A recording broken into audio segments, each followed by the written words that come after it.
Like, put it like this, I started rapping so young that my mom used to have to set up my sessions and shit at the studio because I'll be at school. She's like, okay, I finally got the session, we gonna go this day. And they would play me off because I was just a little nigga in the studio. Like, literally, like the youngest dude in there with a pad, and they were like, what is he doing?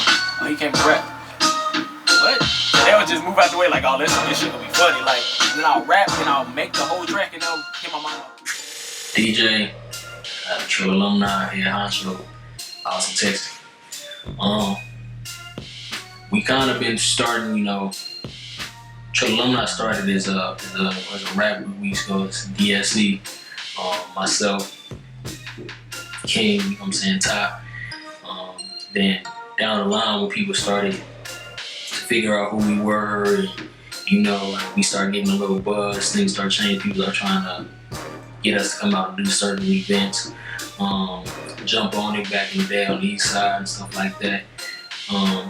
We just used to do it for fun, you know, it wasn't really exactly our what we thought we would be doing forever. It was just something that we were just, you know, kicking off doing. I was doing sports, King was, you know what I'm saying, A+ student, like we were just doing it to have fun. Then it started becoming something we were known for. You know what I'm saying? People couldn't even come up to us and speak to us without asking us how the music and shit going, you know. So the older we got, the more serious we got. King staying up 4 or 5 o'clock in the morning doing beats. Me sitting there just watching them writing, penning and stuff. Start talking to labels. People start really trying to get us in the, you know, take advantage of the fact that we was kids. So there's a lot of lessons learned with that. So as you seen with the past few projects, right now this will make number 4. We did Icon in 08. I was in 8th grade. After that was Dear Industry, came in like 2012. That was recorded in my house, you know, when I stayed in Houston, just coming home every day, knocking out tracks, just trying to find my identity with this.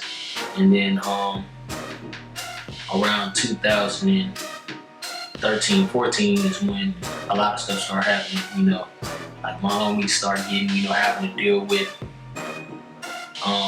legal issues. My homies have started, like, we actually had to grow up while doing this, and it just made us more passionate, turned us from just being rappers to artists. And I talk about a lot of stuff like that, you know what I'm saying, with my brothers and everything we're going through.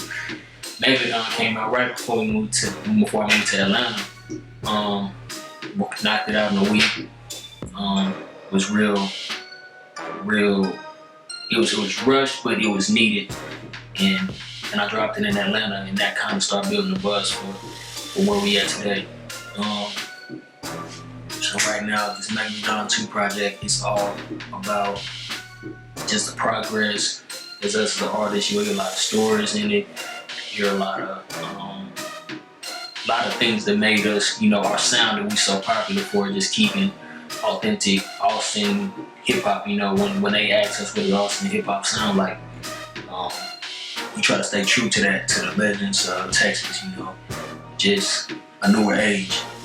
You know, and this project is just a lot of emotions, depression, stress, high moments as well as low moments. You know, so it's gonna be real crazy. We excited for this one. It's gonna come out around this summer.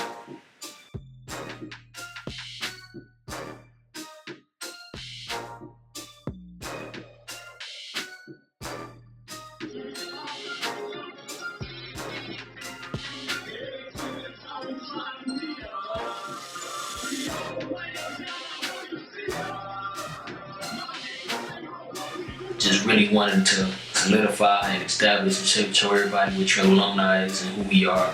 Myself, DJ Young King, Ace Santana, King Element, Finesse Kid G, you know what I'm saying, new up on the roster, you know. It's just solidifying and showing how we grew. Y'all stay tuned with it. Yeah.